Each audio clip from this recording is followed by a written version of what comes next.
안녕하십니까.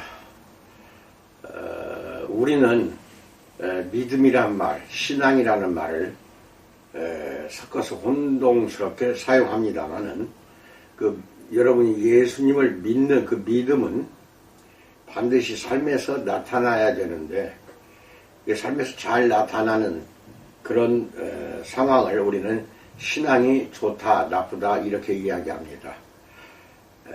믿음 생활을 하려고 하는 그 부분에 있어서 즉 이 신앙을 잘 견제한다는 입장에서 기초적인 것이 굉장히 중요합니다.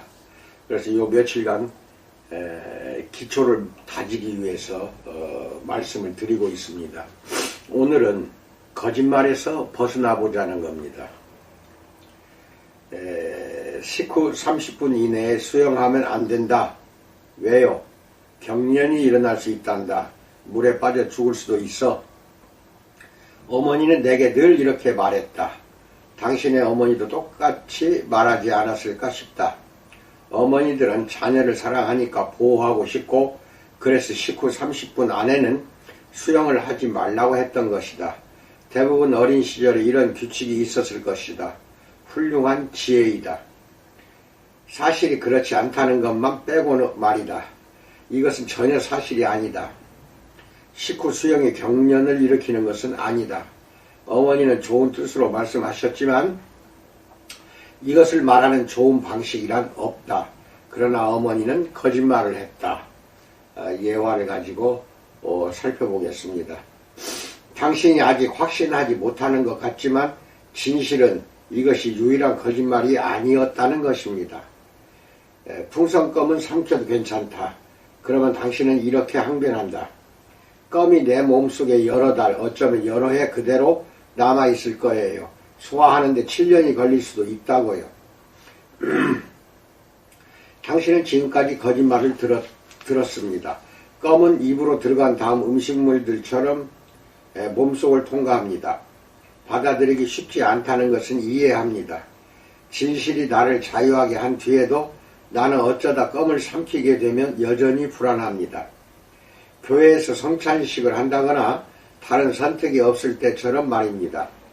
그러나 진실은 풍선껌 한 통을 다 삼키고 곧바로 수영을 하더라도 괜찮다는 것이 진실입니다. 첫 번째, 거짓말의 힘에 대해서 알아봅니다. 사람들이 대부분 거짓말을 믿습니다. 그것이 거짓말인 줄 모르기 때문입니다. 알면 믿지 않을 것입니다. 거짓말을 믿으면 거짓말이 기대어 살아갑니다. 그렇지 않은가요? 식후 30분 내에 수영하는 것이 위험하다고 믿으면 그 시간에 수영을 하지 않을 것입니다. 이로써 거짓말이 마치 진실인 양 거짓말에 힘을 실어줍니다. 오랫동안 지구가 평평하다는 거짓말을 믿었기 때문에 먼 바다에 나가려고 하지 않았습니다. 낭떠러지기에서 떨어지고 싶지 않았기 때문입니다. 거짓말을 믿으면 거짓말이 당신이 사는 방식을 바꿉니다. 식후 또는 껌을 삼킨 직후에 수영을 피하는 것은 그리 큰 일이 아닙니다.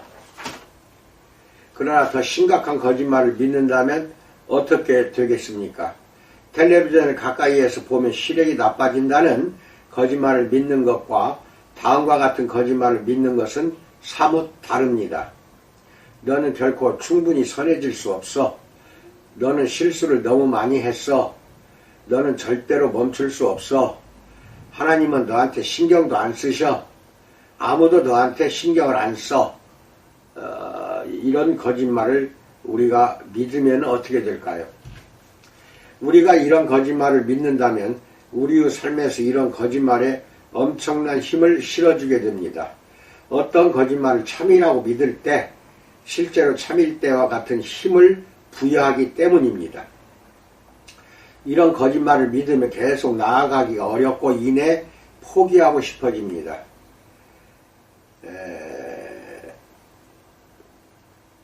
2017년에 사람들과 대화하며 작성한 메모를 다시 읽으면서 이들이 믿은 거짓말이 이들을 자주 막아서고 주저앉혔다는 사실에 놀랐다. 이들이 그 거짓말을 계속 믿었다면 포기는 시간 문제였을 것이다. 결국 이들이 계속 인내하고 그만두지 않게 하려면 거짓말을 드러내야 했다. 당신이 참이라고 받아들인 것이 사실은 거짓일 수 있지 않을까? 거짓말이 당신의 삶에 큰 혼란을 일으키며 당신이 포기하고 싶은 큰 이유가 될 수 있지 않을까? 두 번째, 우리가 믿는 거짓말에 대해서 알아봅니다. 우리가 거짓말을 믿으면 그 거짓말이 우리를 약화시키고 파괴하는 강렬한 힘을 갖게 됩니다. 그래서 원수는 우리 삶에서 무너뜨리는 전략으로 거짓말을 택했습니다. 성경은 사탄이 우리 삶에서 하는 일이 요한복음 10장 10절 도둑질하고 죽이고 멸망시키려는 것뿐이요 라고 가르칩니다. 사탄이 어떻게 이렇게 할까요? 사탄은 에덴 동산에서 아담과 하와의 삶을 무너뜨릴 계획을 세웁니다. 창세기 3장에 나오듯이 사탄의 계획은 이들이 거짓말을 믿게 하는 것이었습니다. 사탄은 그 후로 줄곧 동일한 전략을 씁니다. 예수님은 사탄에 대해 이렇게 말씀하셨습니다. 요한복음 8장 44절 너희는 너희 아비 마귀에서 났으니 너희 아비의 욕심대로 너희도 행하고자 하느니라. 그는 처음부터 살인한 자여 진리가 그 속에 없으므로 진리에 서지 못하고 거짓을 말할 때마다 제 것으로 말하나니 이것은 그가 거짓말쟁이요 거짓의 아비가 되었음이라. 이렇게 사탄에 대해서 규정을 합니다. 성경은 거듭 사탄이 우리를 상대로 계략을 꾸미고 우리를 속이고 꿰어 거짓말을 믿게 하려 합니다. 성경은 고린도후서 2장 11절 이는 우리로 사탄에게 속지 않게 하려 함이라 라고 경고합니다. 우리는 압니다. 사탄은 거짓의 아비입니다. 그러나 사탄이 거짓말을 아주 넓게 퍼뜨렸기 때문에 어떤 거짓말은 꽤 그럴듯합니다. 대안은 진리치구뿐입니다. 예수님은 요한복음 8장 32절, 요한복음 14장 6절입니다. 내가 진리이며 요한복음 8장 32절 진리를 알지니 진리가 너희를 자유롭게 하리라 라고 말씀하셨습니다. 우리가 흔히 믿는 몇 가지 거짓말을 살펴봅니다. 구체적으로 우리를 포기하고 그만두게 하는 거짓말을 말합니다. 나는 누군가에게 포기하지 말고 계속 나아가라고 독려할 때 이들 대부분이 믿는 거짓말을 드러내고 하나님의 진리로 그 거짓말을 대체해야 함을 압니다. 따라서 우리가 믿는 거짓말을 살펴보고 우리를 자유롭게 하는 하나님의 진리를 찾아봅시다. 1. 너는 조건을 갖추지 못했어. 이 거짓말이 우리가 포기하고 싶은 마음이 들게 할 수 있습니다. 이 거짓말은 여러 가지로 변주가 됩니다. 이런 형태일 수 있습니다. 나도 내가 뭐하러 있는지 몰라. 내 아이들이 다른 부모를 만났다면 지금보다 나을 거야. 나는 아무리 노력해도 안 될 거야. 이 거짓말은 당신이 자격이나 능력이 없다고 말합니다. 이 거짓말을 믿으면 진실일 때와 동일한 힘을 갖게 되고 머지않아 포기하게 됩니다. 알아두면 흥미롭고 도움이 될 만한 사실이 있습니다. 남녀 모두 방식은 다르지만 자신이 미흡하다는 느낌과 싸운다는 연구 결과가 있습니다. 여자들은 자기 자신을 탓하고 자신이 조건을 갖추지 못했다고 생각하는 경향이 있습니다. 남자들은 전형적으로 환경을 탓하고 다른 누군가 또는 다른 무엇에 잘못이 있다고 믿습니다. 우리는 모두 너는 조건을 갖추지 못했어 라는 거짓말에 속아 넘어갈 수 있습니다. 믿기 쉬운 거짓말입니다. 요즘 자신을 비교할 기회가 차고 넘치기 때문입니다. 모든 사람이 소셜미디어에서 자신의 최고 상태를 보여줍니다. 나는 페이스북을 파사드, 우리말로 허울입니다. 인스타그램을 미라지, 신기루입니다. 라는 이름으로 바꾸는 청원을 시작하려고 합니다. 그러면 사람들이 덧칠된 삶을 보며 그리 불안해하지 않을지도 모르겠습니다. 우리는 자신의 일상적인 삶과 타인의 이상적인 하이라이트 비전을 비교하며 자신이 한참 모자란다고 느낍니다. 자신이 조건을 갖추지 못했다고 생각하기 시작합니다. 그러나 이것은 사실이 아닙니다. 소셜미디어에서 보는 것은 대부분 사실이 아니기 때문입니다. 알고 있습니까? 여러 연구에 따르면 재정적 어려움에 처해 있다면 소비하는 사진을 올릴 가능성이 높고 결혼 생활에 문제가 있는 부부는 로맨틱한 데이트 사진을 올릴 가능성이 더 높다고 합니다. 왜 그럴까요? 자신의 불안을 숨기고 싶기 때문입니다. 그러나 우리는 이것을 보며 생각합니다. 나는 이 사람들보다 못해. 나는 이런 삶에 필요한 조건을 갖추지 못했어. 라고 생각합니다. 이 덫에 빠질 때 일어나는 결과가 있습니다. 이 덫에 빠지면 완벽주의로 흐를 수 있습니다. 모든 것을 완벽하게 해내려고 듭니다. 그러나 완벽에 이르기란 불가능하다는 것을 곧 깨닫습니다. 그래서 죄책감을 느끼기 시작하고 죄책감은 언제나 거의 분노로 표출됩니다. 그 다음은 피로입니다. 이제 당신은 계속할 수 없다는 생각에 포기하려고 합니다. 자신이 덫에 걸렸다고 생각합니다. 어떻게 그만둬야 할지 모릅니다. 그만두려는 마음은 흔히 도피로 이어집니다. 자신의 삶이 그다지 마음에 들지 않습니다. 그래서 연애소설, 과도한 드라마 시청, 와인 한 병, 채팅 또는 포르노로 도피합니다. 비디오 게임으로 밤을 새우거나 꾸민 지 얼마 안 된 집을 다시 꾸밉니다. 목록은 끝이 없습니다. 그러나 이것이 모두 당신이 믿는 거짓말까지 거슬러 올라갑니다. 이 거짓말은 이런 식으로 작동합니다. 어떤 거짓말이 전혀 사실이 아니라면 금세 알아차리고 받아들이지 않을 것입니다. 그러나 당신이 조건을 갖추지 못했다는 말은 얼마쯤 진실일 수 있습니다. 그렇습니다. 그렇다고 완전한 진실은 아닙니다. 완전한 진실은 우리를 자유하게 합니다. 완전한 진리는 이것입니다. 하나님과 함께라면 나는 내가 해야 할 모든 것을 하는데 필요한 전부를 갖췄다. 이것이 완전한 진리입니다. 잠시 이 진리를 소리내어 읽어보지 않겠습니까? 다시 소리내어 읽어보십시오. 이것이 멈추어 이 진실을 잠시 생각하십시오. 진실을 좀 더 파악하십시오. 이 진실이 삶을 바꾸기 때문입니다. 자유하게 하는 이 소식이 하나님의 말씀에서 어떻게 전해졌는가요? 베드로후서 1장 3절 그의 신기한 능력으로 생명과 경건에 속한 모든 것을 우리에게 주셨으니 라고 말합니다. 경건한 삶이란 단지 죄의 지배를 받지 않는 삶을 의미하는 것이 아닙니다. 이것은 하나님이 당신을 향한 큰 계획을 가지고 있으며 하나님께서 그에 합당한 삶을 사는 데 필요한 모든 것을 당신에게 주신다는 뜻입니다. 따라서 자신이 조건을 갖추지 못했다는 생각이 들 때면 이렇게 말하면서 거짓말을 물리치십시오. 설령 내가 그렇더라도 나는 조건을 갖추신 분을 알고 있어. 또는 이렇게 말하십시오. 고린도후서 12장 9절 하지만 그분이 내게 말씀하셨어. 내 은혜가 내게 족하도다. 이는 내 능력이 약한 데서 온전하여 짐이라 라고 말씀합니다. 당신은 스스로 자격이 있다고 느끼지 못할지도 모릅니다. 그러나 그분의 은혜가 족합니다. 당신에게 필요한 것은 그분의 은혜뿐입니다. 이 구절도 좋겠습니다. 내게 능력 주시는 자 안에서 내가 모든 것을 할 수 있느니라. 빌립보서 4장 13절 당신이 해야 하는데 할 수 없는 일은 하나도 없습니다. 예수님을 통해 모든 것이 가능합니다. 당신이 악한 순간 진정한 힘을 경험할 것입니다. 이 진리를 다시 한번 읽어봅니다. 하나님과 함께라면 나는 내가 해야 할 모든 것을 하는데 필요한 전부를 갖췄다 라는 말입니다. 이 진리가 당신을 자유하게 할 것입니다. 이 혼자서도 고칠 수 있어 우리를 포기하게 만드는 또 다른 거짓말입니다.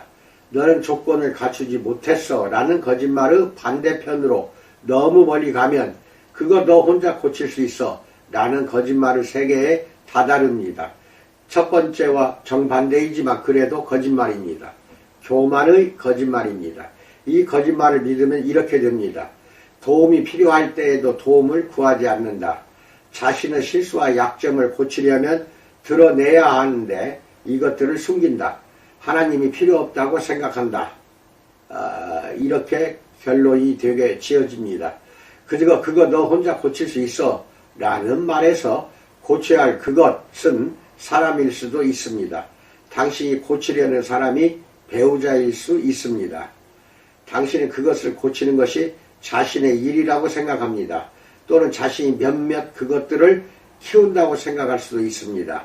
당신의 일은 그 중에 문제가 있는 것을 수리하는 것입니다. 당신에게 한번 묻겠습니다.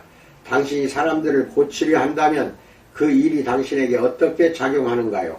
사람들이 당신과 함께 하기를 좋아하는가요? 그들은 당신에게 자신들은 수리공을 부르지 않았다고 할 것이고 양쪽 모두 좌절할 것이 분명합니다.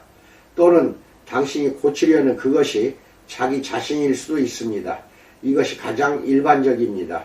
당신은 자신의 잘못된 습관이나 중독이나 은밀한 죄를 스스로 고칠 수 있다고 확신합니다. 지금껏 별다른 진전을 이루지 못했는데도 여전히 스스로 고칠 수 있다고 확신합니다. 당신이 고치려고 애쓰는 것이 무엇이든 간에 원수는 당신에게 이렇게 속삭입니다. 넌 아무런 도움도 필요하지 않아. 거짓말입니다. 이 거짓말을 믿을 때 우리는 자기 힘으로 해내려고 합니다.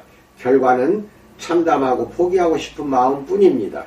당신은 도움을 구해야 합니다. 당신이 혼자서 고칠 수 있다는 거짓말을 믿을 때 이런 일들이 일어납니다. 작은 일, 점점 교만해진다. 성경은 하나님께서 교만을 미워하신다고 말합니다. 하나님이 우리를 사랑하시고 우리를 파괴하는 모든 것을 미워하시기 때문입니다. 교만은 진정한 파괴자입니다. 교만하게 나는 아무 도움도 필요 없어. 혼자서도 고칠 수 있어. 라고 말하는 사람들은 하나님께 맞서는 것이나 다름없습니다. 작은 이, 문제를 경시한다. 내가 고칠 수 있다고 믿으며 문제를 비현실적으로 보게 됩니다. 문제를 진지하게 받아들이고 객관적으로 보면 내가 고칠 수 없음을 깨닫기 마련입니다. 그러나 나 자신에게 통제권이 있다고 말하면 머릿속에서 문제를 축소하게 됩니다. 이봐, 별거 아니라고. 내가 고칠 수 없는 게 어디 있어? 자신을 믿게 되고 위험합니다. 이 때문에 어떤 사람들은 술이나 음욕이나 소비나 분노나 결혼생활에 문제가 있습니다. 문제는 크고 심각합니다.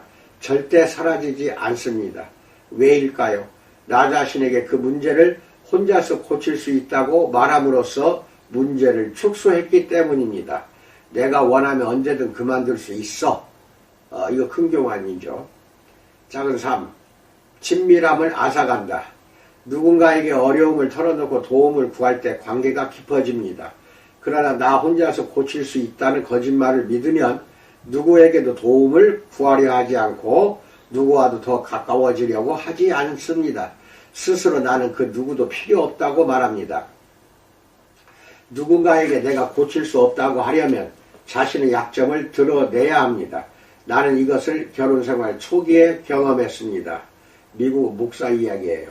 남자는 다른 누구의 도움도 필요 없다고 생각했습니다. 그래서 내 문제를 아내에게 전혀 이야기하지 않았다. 지금 돌아보면서 깨닫는다. 그때 나는 아내의 지혜와 분별력이 절실히 필요했다. 그러나 아내에게 도움을 구하지 않았다. 나의 약점을 드러내고 싶지 않았기 때문이다. 내가 도움을 구했다면 좋은 일이 3번 정도 일어났던 것 같다. 그랬다면 나는 도움을 받았을 테고 아내는 자신의 가치를 느꼈을 것이며 우리는 더 가까워졌을 것이라고 고백합니다. 작은 4. 위선을 부추긴다. 실제 내 삶에 아주 나쁜 것들이 있다고는 아무에게도 말할 수 없을 것입니다. 그래서 우리는 흔히 척을 합니다. 허울을 쓰고 살면서 너무 좋은 모습만 세상에 보여줍니다. 하지만 이렇게 살면 탈진합니다. 이런 삶은 지속될 수 없습니다. 내가 고칠 수 있어 라는 거짓말은 우리가 살고 싶은 삶으로 우리를 인도하지 못합니다. 우리는 이 거짓말을 극복해야 합니다. 예수님 때문에 극복할 수 있습니다. 기독교 서적에서 예상되는 답처럼 진부하게 들릴 수 있겠지만 이것은 사실입니다. 이것은 당신이 지금껏 예수님에 관해 전혀 깨닫지 못했거나 이해하지 못했던 것을 알려줍니다. 히브리 4장은 이렇게 말합니다. 4장 14절로 15절. 그러므로 우리에게 큰 대제사장이 계시니 승천하신 이 곧 하나님의 아들 예수시라. 우리가 믿는 도리를 굳게 잡을지어다. 우리에게 있는 대제사장은 우리의 연약함을 동정하지 못하실 리가 아니요 모든 일에 우리와 똑같이 시험을 받으신 이로되 죄는 없으시니라 라고 말합니다. 그 시대의 대제사장은 하나님 앞에서 당신을 대리하는 사람이었습니다. 예수님이 이제 우리의 대제사장이시며 우리의 연약함을 이해하십니다. 당신이 겪는 일을 예수님이 이해하신다는 사실을 생각해 본 적이 있습니까? 그분의 생애를 생각해 보십시오. 예수님은 10대 어머니 혼외자로 잉태되었고 이 때문에 아이들에게 놀림을 받으셨을 것입니다. 예수님은 비교적 어린 나이에 이 땅의 아버지를 여의었던 것 같습니다. 그래서 가난하게 사셨습니다. 사탄의 시험을 받으셨습니다. 그분은 가장 가까운 친척 하나가 죽었습니다. 가족의 지지를 받지 못하셨고 친구들에게 배신과 버림을 당하셨습니다. 그분은 여러 기도가 응답되지 않았던 것으로 보입니다. 당신은 지금 무엇과 씨름하고 있습니까? 그것이 무엇이든 예수님이 거기에 계십니다. 그분은 하늘에서 지켜보시며 저런 너무 끔찍해 보이는 걸 이라고 생각하지 않으십니다. 그러지 않으십니다. 예수님은 당신이 경험한 것을 경험하셨고 하나님 앞에서 당신을 대변하십니다. 그러면 이런 사실이 어떻게 우리를 내가 고칠 수 있어 라는 거짓말을 극복하게 하는가요? 이 진리를 따라 사는 것이 어떤 모습이겠을까요? 히브리서 4장 16절 그러므로 우리는 긍휼하심을 받고 때를 따라 돕는 은혜를 얻기 위하여 은혜의 보좌 앞에 담대히 나아갈 것이니라. 명령입니다. 담대히 나아가라. 당신은 하나님의 도움이 필요합니다. 그런데 왜 하나님이 당신을 돕지 않으시는지 모르겠습니까? 이 구절은 나아가라고 말합니다. 빈둥대며 기다리라고 하지 않습니다.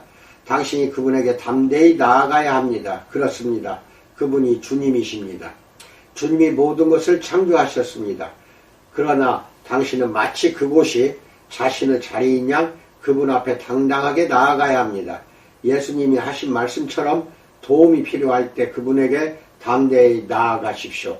이것은 재정적으로 어려울 때 하는 대출 신청과는 다릅니다. 당신은 자격 요건을 갖췄는지 확신하지 못합니다. 그래서 대기실에 앉아 자비를 바라며 초조하게 기다립니다. 손에 잔뜩 땀이 납니다. 아닙니다. 그분은 하나님이십니다. 당신에게 필요한 모든 능력이 있고 당신이 잘하는 모습을 보며 기뻐하십니다. 그분은 당신이 처한 자리에 처하셨습니다. 그래서 당신을 이해하십니다.